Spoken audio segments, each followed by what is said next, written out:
for a couple weeks now. See, before I got into country music radio, I was really big into classic rock. So I've got Lee Aaron. I think the queen of 80s rock and metal from Canada, but I mean, that could just be me. Lee, thank you so much for joining me today.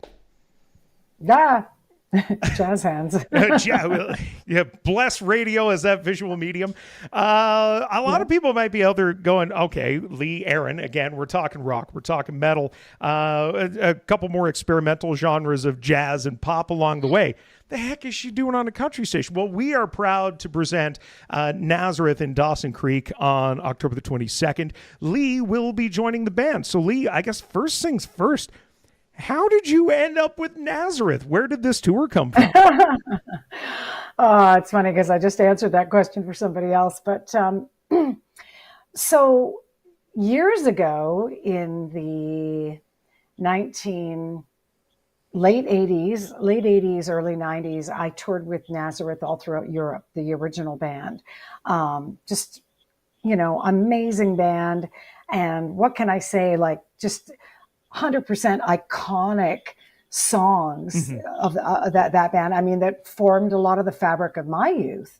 And so I had a relationship, number one. Number two, when they were coming to Canada, they were looking to put various, notable Canadian artists on some of the Canadian dates. And I'm a West Coast girl, and they wanted someone for the West Coast. And I guess Pete, who was the original bass player, said, "Oh yeah, I remember Lee. We toured with her years ago, and that'd be awesome." And they liked the idea of also bringing, a rockin' female onto the tour, because we are still few and far between. And so yeah, I'm just incredibly honored to be able to, be a special guest on the show in Dawson Creek coming up. I'm excited. For those who might not know your work, I mean, I could go through most of your albums. I think some of the larger would be Metal Queen, Sex with Love, What You Gonna Do to My like the grit that you bring to both your albums and the stage is incredible, and I think that matches so well with Nazareth. But when out on either that last tour, the first one in the 80s, or this one, any special moments come to mind? Any funny stories? Anything that you can share with the audience? Well, I tell you one funny story, and I still have the photograph somewhere in my archives, is that the Nazareth tour that I did in '89, for the most part, we played these really lovely venues all the way through Europe. And I can't even remember where it was, but it was somewhere like in the bowels of some strange venue in like Belgium somewhere. And we get there, and the place, it was a large venue, but it was just a dump, like backstage. And and there was hardly any dressing room area. So Nazareth, of course, got the dumpy large dressing room, and they put us like literally in almost like a closet for my band to be able to change. And we were laughing about it. And my crew, my wonderful creative road crew, there was the dressing room literally did not even have a door. The door was off the hinges, and it was in the dressing room. So my road crew got very creative with Sharpies, because this is something that you do when you're on the road with Sharpies, because they're a road staple, and you can be quite creative with them. And when I walked into the dressing room later, the crew had decorated the entire door to look like a tour pass. And it said, instead of saying "We Rock the Cities," because that was the name of the tour, it said "We Rock the Toilets." It was just, and I was just, you gotta love your road crew, right? If the Ovintiv gives you a closet, let me know. I've got some contacts. I'll call some people. We'll make sure that's all cleared up. Once again, Lee Aaron joining Nazareth down at the Ovintiv Events Centre in Dawson Creek, October 22nd. You can get your tickets now.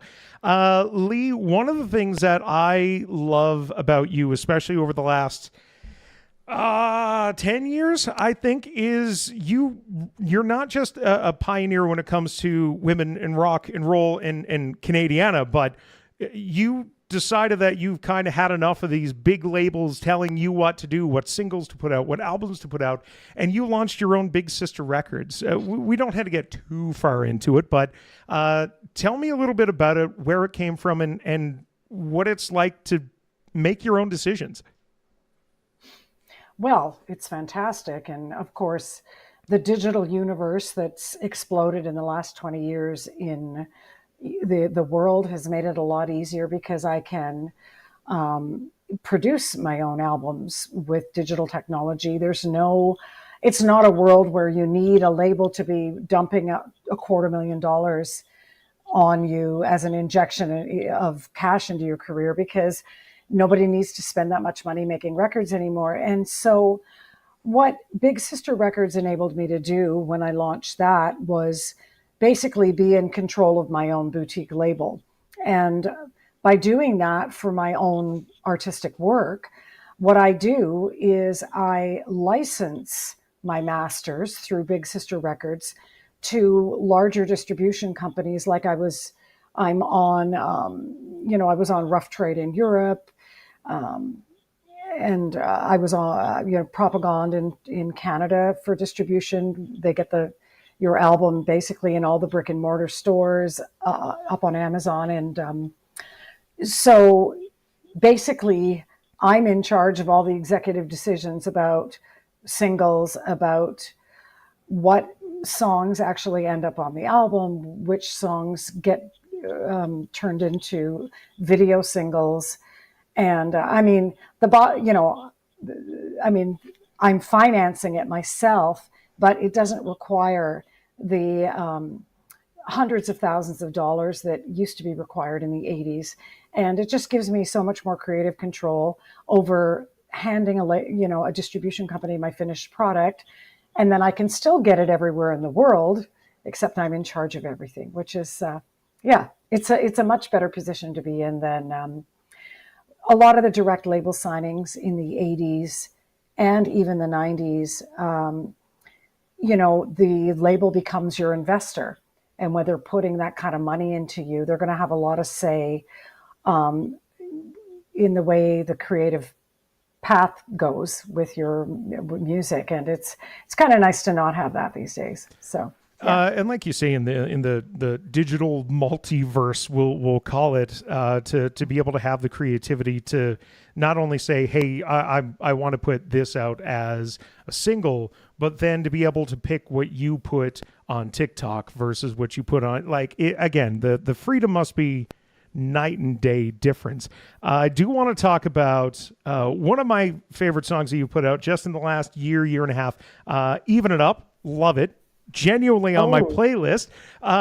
Tell me about your latest albums, your latest works, because for those who think, my goodness, I haven't heard of Lee Aaron in years, you're still putting stuff out. Oh gosh, yeah. Like a lot of people, it's funny, I was talking to someone about this earlier. A lot of people meet me and they go, you're just a lot younger than we thought you were going to be. And that's because I started my career literally stepping out of high school. I was a young teenager when I started, but I had my first album out on the shelves when I was 19 years old. And I took a bit of a hiatus between 2004, 2016. I took 12 years off to have our children. My husband and I have 2 kids, and raise my kids and be a mom, because that's probably the most important job in my life. Is all the moms out there right now are going, that's so rock and roll. I love it. It's totally, well, it's way harder than being a rock star, trust me. And but I love it. Oh my God, I wouldn't change it for the world. My kids are amazing. I just adore them to the ends of the earth and back. And then I started, it was almost like I had a bit of a career renaissance in 2016. I came back, I wrote and recorded another album, because all my creative energies for 12 years were going into raising our children. And then in the last, 9 years, I've put out 7 new albums. My most recent being an album I put out in 2024. It was a covers album. I'd never done a covers album before, so I thought that would be really cool. And of course, Even It Up, I just felt I needed to cover a heart song because the Wilson sisters were so incredibly influential on me when I was a young girl, in terms of becoming a girl rocker. And I loved Even It Up because that song was on I believe, the Baby Lestrange album. And it was the first album that they put out without the Fisher brothers. So it was, the girls doing their thing. Mm-hmm. And that song, it's a song about equality. And I think that maybe flew over a lot of people's heads back in 1980, but it sure didn't fly over mine, because I was all about, girls should be able to be a girl boss and do anything the boys can do. And so that song was just pretty pivotal for me. And so yeah. So do you have anything that you're currently working on? Anything that I can look forward to in the upcoming years? You've put out 7 albums in 9 years. Are we looking for number 8, 9? So yeah, I'm in a little bit of a hiatus right now. I'm not a hiatus from being busy, but a hiatus from actually putting things out. My big focus in the last year has been writing my memoirs. I started them during COVID, but then we got really, really busy recording during COVID. So they were sort of on and off the shelf, off and on. So my big focus has been trying to complete this book that I've been writing. And it's basically my rock and roll story from youth to now, and all of the trials and tribulations, and a lot of it is about all the mistakes I made and all the stupid screw ups. And because honestly, I think that's more relatable for people than all your successes. They go, oh my gosh, Lee Aaron's just as flawed and just as human as I am, which I certainly am, that's for sure. And but as well, concurrent with that, we are working on a Lee Aaron Ultimate Collection. It's going to include the best of the old, the best of the new, some previously unreleased tracks that you've never heard that they didn't end up on the Elevate album in 2022. So we've got those sitting there. I have a couple of live tracks we recorded at the Alma Combo a few years ago. So there's that. So that is something that hopefully will be a companion piece for the book when it comes out, which we're hoping will be 2026. Okay. And we're also working on original material all the time. So after that, 2027, you can probably look forward to another original Lee Aaron album as well, because we are working on material at the same time. So lots of projects on the go. I've got a lot of friends out there right now that say, Chris, you're so hard to shop for. What do you want for your birthday? What do you want for Christmas? Put it on the list. Put it on the list for next year. I cannot wait. Lee Aaron joining Nazareth, Dawson Creek, October 22nd. Lee, thank you genuinely so much for joining us today. It has been an absolute pleasure. I cannot wait to see you at the show. And yes, I would love an autograph. Oh, well, you got to come backstage and say hello. And yeah, an autograph I'll got you a backstage pass, pal, a special Metal Queen pass. I'm emailing people right now. It's in the video. Lee said I get backstage. I'm going to hang out with the band. Lee, again, thank you so much. We cannot wait to see you. Tickets available now over at the Ovintiv Centre website. Thanks, Lee.